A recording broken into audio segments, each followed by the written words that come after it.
A palavra história, ela tem vários significados. Ela descende ali do grego, historie, que significa aquele que vê, testemunha.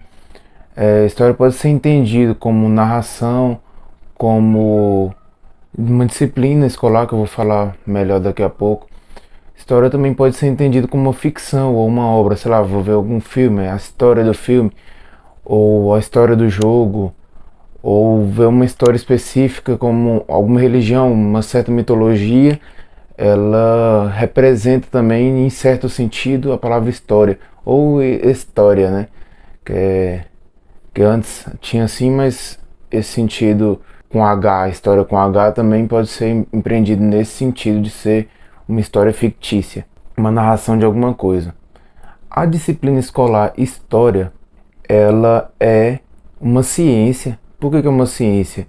Porque por meio dos resquícios deixados pelos seres humanos, a gente consegue acessar esse passado.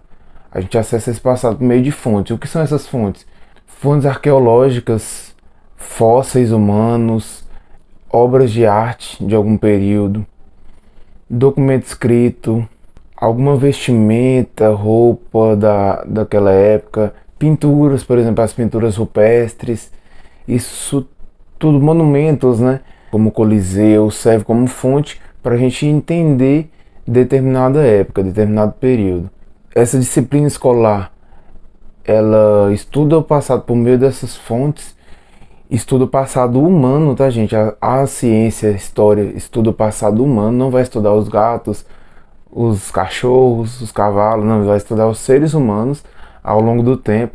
E a história vai além de interpretar eventos, porque precisa de uma análise bem minuciosa, bem detalhada sobre aquele passado, ter a interpretação de quem está vendo e compreender aquele período dentro daquele contexto, tentar fugir do anacronismo, que é um vídeo que eu já fiz. Depois de terminar esse, você assiste o vídeo, que é o maior pecado do historiador, o anacronismo, e tentar entender de fato o período dentro dele mesmo, sem análises do que a gente vê com o nosso olhar de hoje. Entender o período dentro do próprio contexto. Mas para que serve estudar a história? A gente estuda história, o passado humano, para a gente entender o nosso presente. Por que eu me visto assim? Por que eu tô falando com vocês no idioma português? Por que essa palavra história, ela vem do grego e a gente utiliza ela? Por que o brasileiro toma tanto café? Por que tem tantos feriados católicos no Brasil? Isso tudo faz parte da história. Isso tudo envolve o nosso estudo da história. A gente estuda o passado principalmente para entender o presente, para entender o agora, para entender a gente aqui. Imagine você nascer, crescer ali sem saber a história dos seus pais, sem saber de onde você veio, sem entender um pouco da sua origem. Inclusive teve animes que já brincou com isso, né? O Ataque de Titãs ou Shingeki no Kyojin, o início dele ali não tem passado. Imagine que louco seria você viver num mundo que você não sabe de nada do que aconteceu antes. Obras extremamente valiosas, como 1984, do George Orwell, também relata isso, né? Uma sociedade em que não existe, não tem um conhecimento sobre o passado. Isso é uma coisa louca de se pensar, mas é interessante fazer essa reflexão para a gente entender como seria viver num mundo em que você não entende o seu passado. Então a gente estuda o passado para tentar entender a nossa realidade e a partir daí evitar cometer alguns erros cometidos no passado, como o nazismo, como alguns tipos de guerra. Entender o passado também ajuda a gente ter empatia com o outro, porque você entende que tem vários pontos de vista. Sei lá, você estudar religião, você entende que o católico pensa de um jeito, o evangélico pensa de outro, que o budista pensa de outro, que a pessoa da Umbanda, do Candomblé pensa de outro. Então acho que ajuda muito nesse sentido de você entender vários pontos da realidade. A história também ajuda numa construção melhor do futuro, porque a gente analisa o passado, entende o presente e de uma forma ou de outra a gente projeta no futuro coisas que a gente não quer que se repita, como o machismo. Então a gente entende essa coisa como forma de construção e a partir daí você tenta romper com certos ciclos, certas coisas que a gente entende que é negativo, mas isso varia muito de pessoa.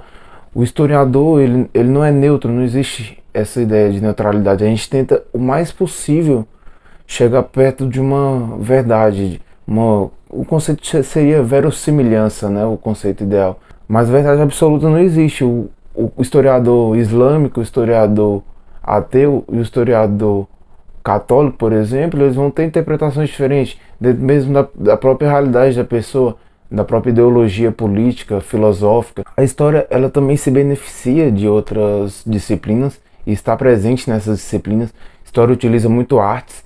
Pra você entender, por exemplo, uma obra de arte do Renascimento, da Idade Média, não tem como você fugir do contexto, você tem que entender a realidade daquele período. A história também se beneficia da filosofia. Filosofia é o modo de pensar daquelas pessoas. Então como é que você vai estudar filosofia sem entender a história? E você não dá para estudar a história sem entender a filosofia, como aquelas pessoas pensavam naquela época. A história se beneficia de psicologia, pensamento humano, como a gente funciona, porque que a gente age ou não de um jeito, neurociência, de outras matérias como matemática, economia. Você vai fazer um estudo de história da economia ou relatar a economia de alguma região, como é que você vai fazer isso sem entender o mínimo de alguns conceitos desse campo? Então a história ela está presente em outras disciplinas e bebe muito dessas outras disciplinas para poder fazer o estudo e a melhor análise possível desse passado. O passado a história é uma disciplina humana, gente, não se esqueçam disso. A disciplina humana, ela não é objetiva, ela vai ter subjetividade. O que é subjetividade? Aberta a interpretações. 2 mais 2 é 4 na matemática, independente de você gostar ou não, independente de ser aqui ou em outro lugar, vai mudar o nome, né? Mas a história, ela não funciona assim, ela não é uma ciência exata.